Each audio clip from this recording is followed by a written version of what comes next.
Ever heard of the phrase less is more?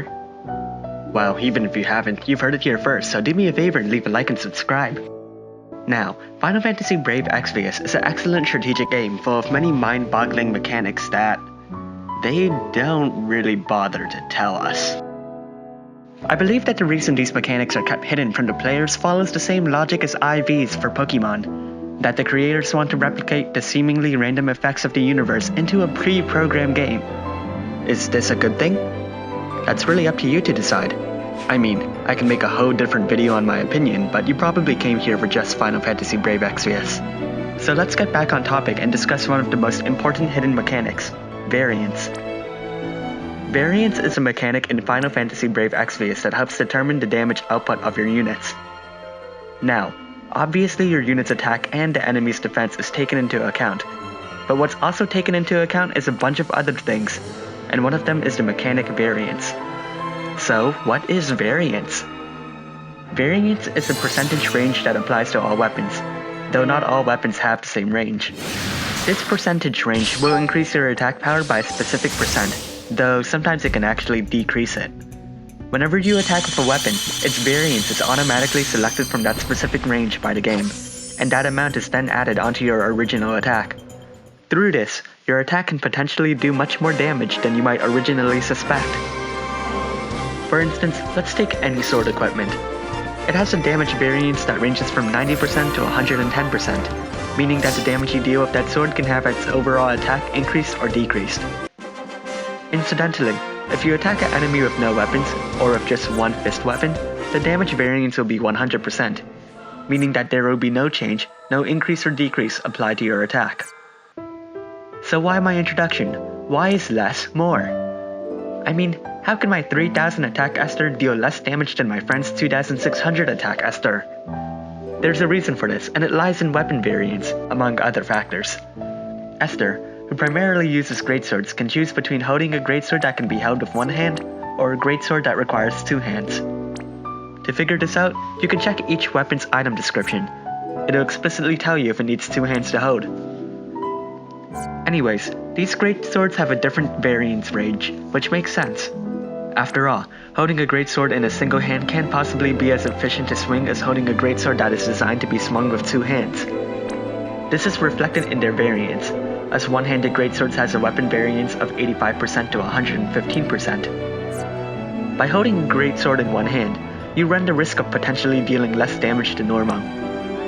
But on the other hand, holding a two-handed greatsword has a variance of 100% to 160%, meaning that your unit's attack can be increased whenever they charge at an enemy. So what does this mean? This means that a high attack unit isn't the strongest unit out there. Let's use a common example.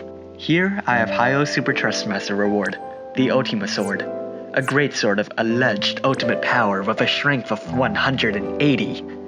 In comparison, I have Squall's Dinky Trustmaster reward, Lion's Heart, which has a pathetic 150 attack stat.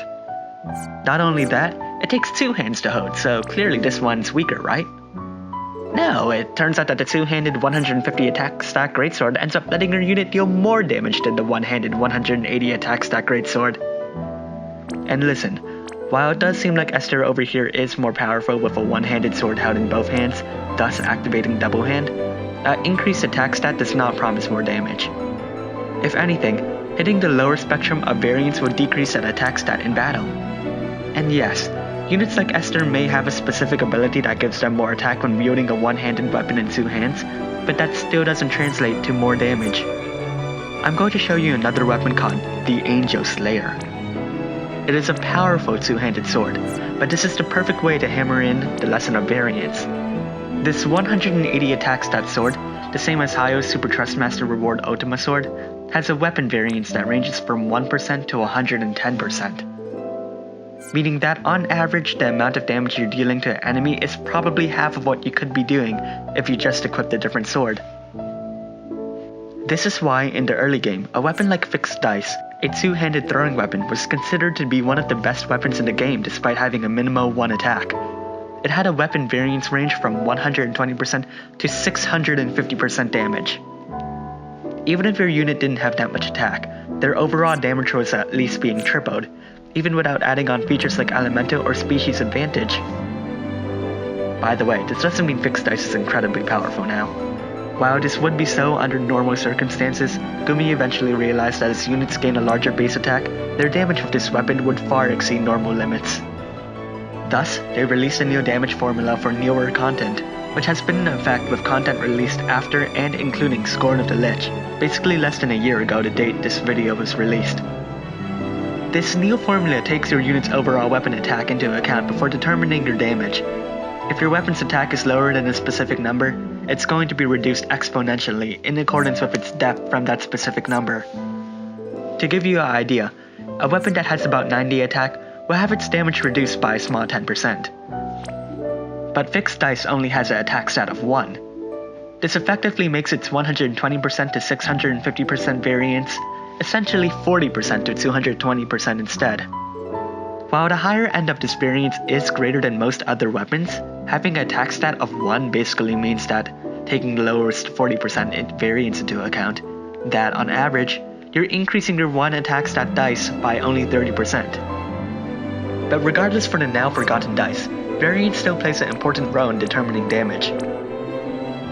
And I admit that this is one of the more confusing aspects of Final Fantasy Brave Exvius.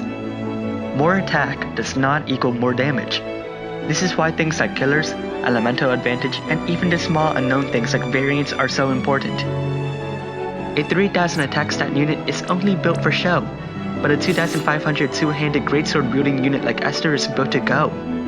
And as corny as that sounded, I also realized how difficult this makes the game. I mean, with something like that, it makes it that much more difficult to judge other units, and decide if you want to bring them along for a boss battle. But that's the intrinsic enjoyment from strategy games, the level of complexity that makes you feel accomplished even a tad bit more than others. And really, we can learn so much more from this than gameplay tactics. It's the lesson of learning not to judge others by their appearances, and to look beyond what lies at the surface. Just because someone looks weak, it doesn't mean they're incapable of facing the deadliest monsters out there. We can grow more, learn to take the time so that we don't judge someone by looking at them at face value. But that's enough of the moral lessons and inspiring music. If you like this video, make sure to give it a like and subscribe if you want to see more.